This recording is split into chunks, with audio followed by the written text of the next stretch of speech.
Hi, Phyllis here from southernfrugal.com.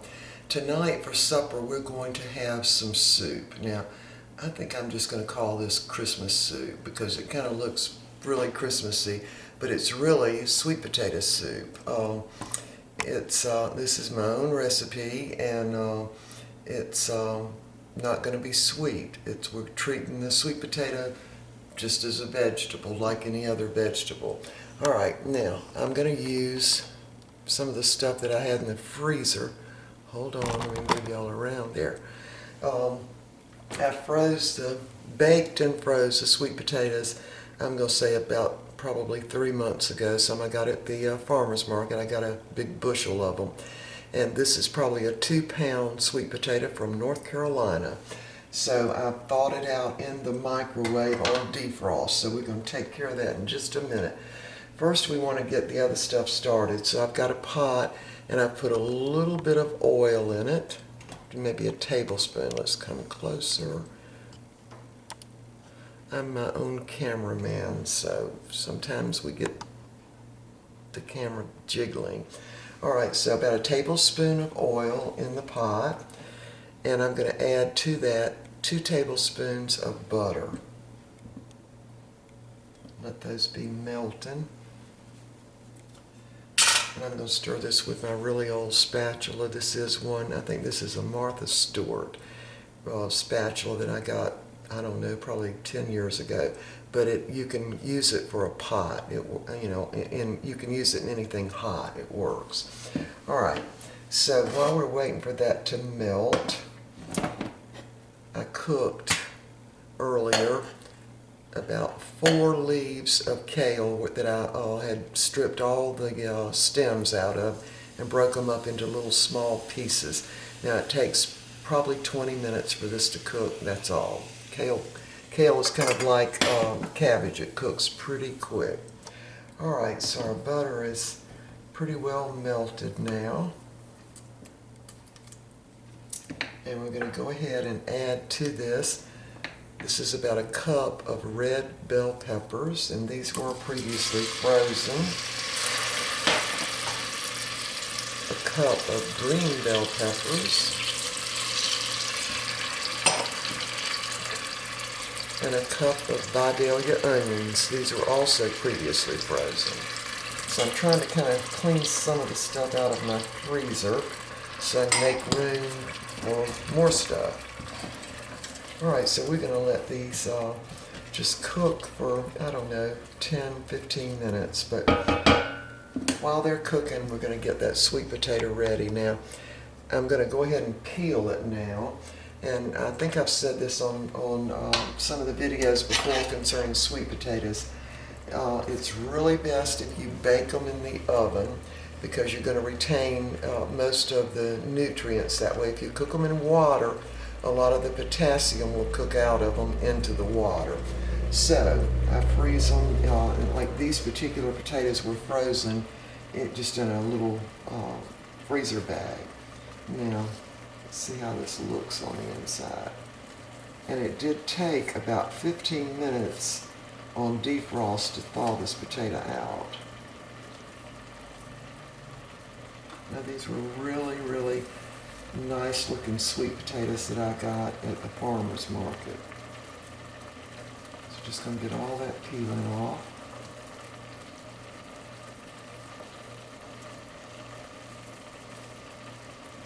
I usually cut that little dark part off. You don't really have to do that because it's nothing but where the sweet potato oxidized a little bit. Or in the case where you baked it and some of the sugars in the sweet potato kind of go down to the bottom, and see, you can see kind of a dark there, but that doesn't hurt a thing. It certainly doesn't affect the taste. Alright, so we've got that all peeled. And of course, once you freeze the onions and the peppers, they're going to have some moisture in them. But that's okay, because we're making soup. Alright, so now I'm ready to put my sweet potato in the blender because I want it all blended up. Now, to prevent some of those long stringy fibers that are in the sweet potato from being evident in the soup, I'm going to slice the sweet potato. It might be still a little bit frozen in the middle. So I just slice it kind of thin, make sure I've got all those fibers kind of cut in two.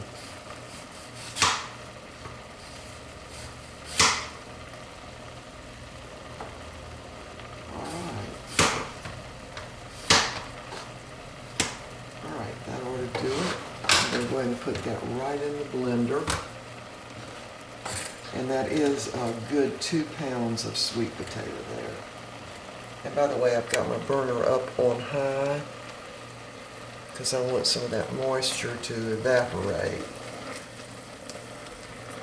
Alright, so we're just going to let the onions and peppers cook a little bit.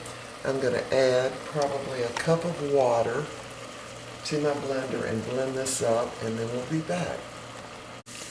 Okay, my onions and peppers have pretty well cooked down, and all the moisture's kind of gone out of them. I did have to turn on my fan over here because it was creating so much steam.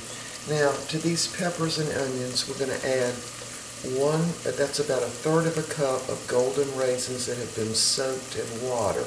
Now, the way I do that is add water to them and put them in the microwave for maybe a minute and a half, and let the water get really hot, and let them soak for maybe 30 minutes. So these are golden raisins, about 1/3 cup. I'm just going to drop those in.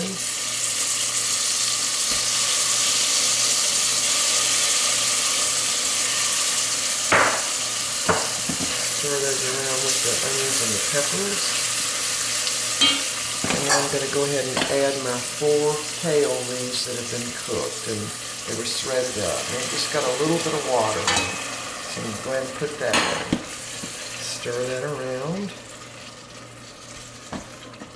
Alright, now let's move on to the potatoes. I've shredded this potato pretty good in the blender, and now I'm going to add about a cup of half and half to that.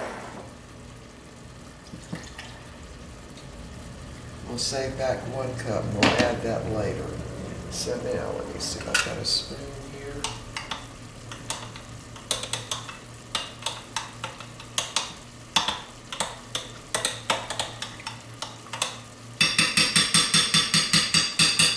Alright, now we're going to turn this on again just to get that half and half and the potatoes mixed up thoroughly. So hold on.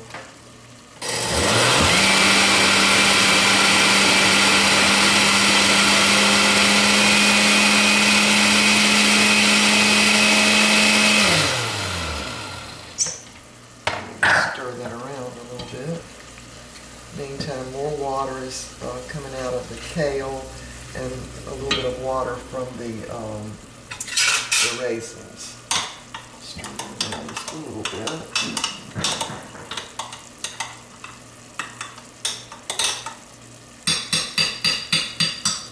I'll turn it on one more time real quick.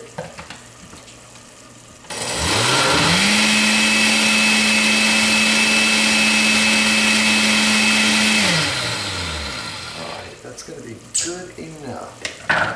Now we're going to just dump this whole business with the sweet potato and the half and half right into our other mixture.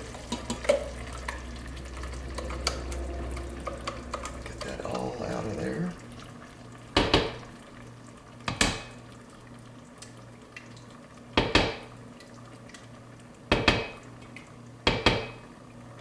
Very healthy soup. And it's also, we've got a very cold day going on outside, so this will be a really nice supper to warm us up. Alright, so I'm going to stir that around a little bit. And now I've got my burner, I'm going to make sure I turn it down to medium-low or either a little below medium-low, because this will stick to the pot because it's got all that half and half in it. Alright, now we're ready to add another whole cup of half and half. Stir that around. That's going to be a very hearty soup.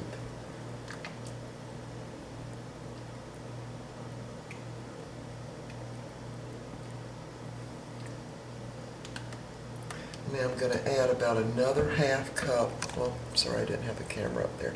I'm going to get another half cup of water.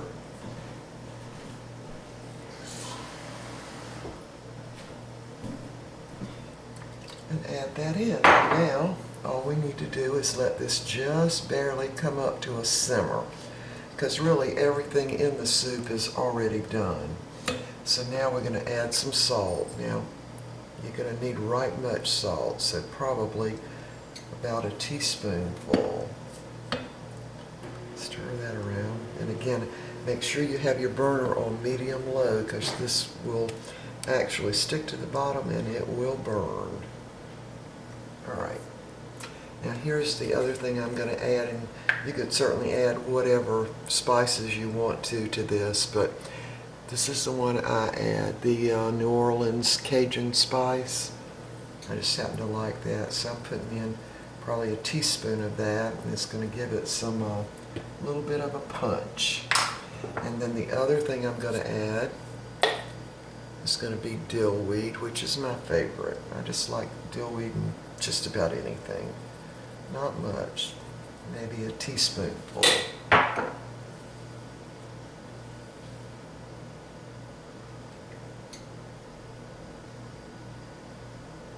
Alright, now all we need to do is wait for this to just barely come up to a simmer, and we're going to be ready to eat. And in the meantime, I'm going to fix some garlic toast to go with it. Alright, we'll be back.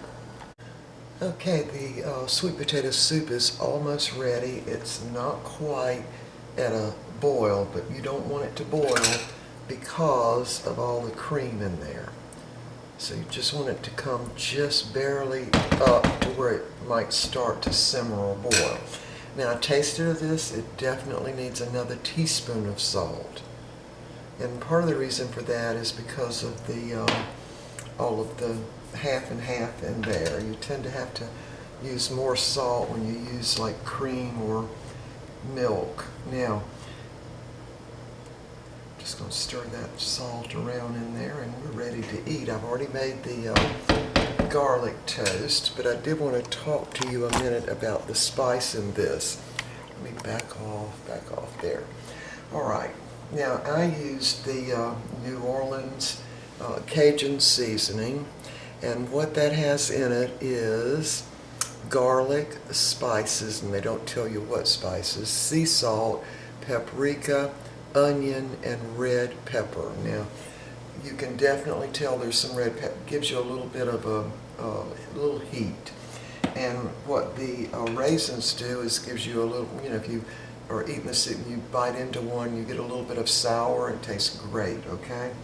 All right, so we're going to call this sweet potato bisque. However, if you have some people that don't like sweet potatoes, you would never know this was made with sweet potatoes because it looks like bisque, and it looks really like what I remember lobster bisque looking like. In fact, if you wanted to make it shrimp or lobster or even oyster, I don't know if they have such a thing, oyster bisque, then you could use this as your base. No one would ever know it had sweet potatoes in it. Now, bisque is really a French word, and it really means a rich, hearty, creamy soup. And but here in America, we only think of it as like lobster bisque or shrimp bisque or something like that. But really, it can have anything in it. So you could literally put shrimp in this. Of course, you'd want to probably cook the shrimp first and put it. You'd have shrimp bisque. You could do lobster the same way, or you know, anything you wanted really. And no one would know there were sweet potatoes in it. Now, I'm still going to call it sweet potato bisque, but you need to think of it as just the base for something, because we're really doing a meatless day today, because I always seem to miss Meatless Monday, but I try to make up for it at some point during the week. So we have one day we have no animal meat of any kind, no chicken, nothing, just, you know, all really vegetables. And so we had the big smoothie this morning, and we're going to have this soup along with the garlic bread tonight. Now, I only toast that garlic bread when we have this on one side, because I like to be able to dip it in the bisque and eat it that way. I love it that way. All right, so I'm gonna serve this up in the bowls, and we'll give you a picture of what it looks like. All right, so we'll just be right back. Okay, here's the sweet potato bisque, and it looks pretty festive with the green and red bell peppers in there and the kale. Now, no one will even know that's kale. They certainly won't know it's sweet potato. All right, and I got a little toast. The garlic toast got a little too toasted. But anyway, there's our iced tea, and we're ready to have our supper. Now, this soup will kind of put you to sleep. I'll have to tell you in advance. So it's a good soup to have on a really cold winter night. All right, we will see y'all next time. Now, this will probably serve 4 people. All right, see you next time.